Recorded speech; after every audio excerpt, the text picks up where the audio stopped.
Welcome back. If you're spending your time outdoors, working out, being active, or maybe not at all, either way, you should know the importance of stretching and how you can incorporate a stretch routine into your home workouts.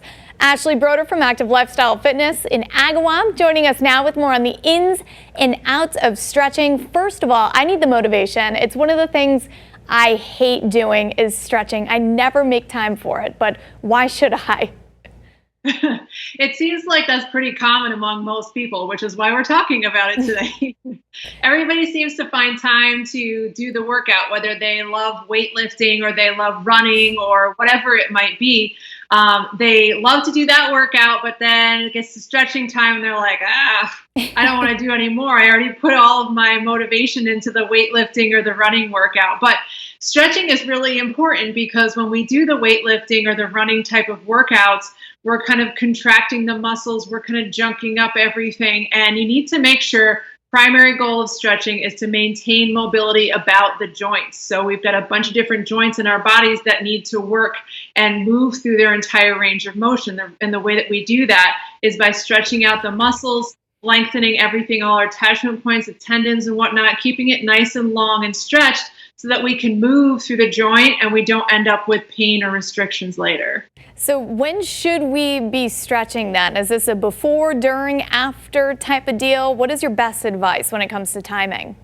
Yeah, so you always want to stretch your muscles when they're warm. So you can do a warm up, whether that be walking, jogging, something that moves the blood out to your extremities, and then you can stretch the muscles. You don't want to stretch cold muscles because there's no blood flow in there to really allow them to move as they need to. So don't use static stretching as your first line of warm up. You want to do something else before that. Then if you want to do stretching, you can, depending on what your workout is going to be. If it's going to be a very intense workout that day, I probably wouldn't recommend doing too much stretching right before, but then you can do all of your stretching after you finish to kind of reset, lengthen everything out, calm down your system after you do your intense workout. Now, how long should we be holding stretches? And then I'm going to combine that with another question. If I'm running or doing something in particular, should I be doing a whole body stretch every time or mix it up? So our body has a stretch reflex at about 12 seconds. So a lot of times if you don't count out the 12 to 20 seconds, you'll notice that you stretch it, you're like, okay, I'm done, and you move on. So you want to make sure if you're used to doing that type of thing, count out the 12 to 20 seconds so that you really make sure you hold it for long enough. Because if you stop before your stretch reflex kicks in, then you're not actually pushing past and creating any progress with the stretch. But really, I like to tell people, if you have the time or can make the time, is to hold the stretch until you feel like the muscle starts to melt. And when the muscle starts to melt and everything around it relaxes and melts, that's where you're really seeing progress. You're creating length and flexibility. So you definitely want to do that. And then the second part, what was the second part of your question? I think you answered all of it, was the different types of stretching as well. Now, I'm laughing because you say until you melt, but I have never once ever felt that my muscles are just always so tight. But how often should I be stretching to maybe get that melting sensation? Yeah, so a lot of times people, you asked me about full body stretch. That's what you asked me.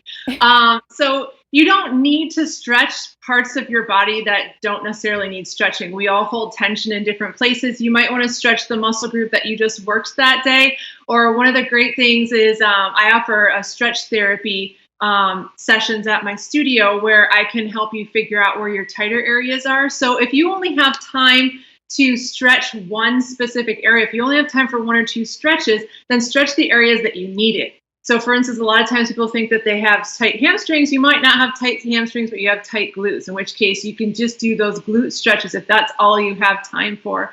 And I mean, in a perfect world, I want you to stretch every day, but I realize that this isn't a perfect world. So 3 times a week at a minimum. But again, if you only do one stretch, that's better than 0. So pick something you want to do. You can do some stretches even before you get out of bed in the morning. Just do the one stretch, and that's a good start. Keep it going. It's also good for the mind. All right, Ashley Broder, Active Lifestyle Fitness, great tips. So we'll get to stretching.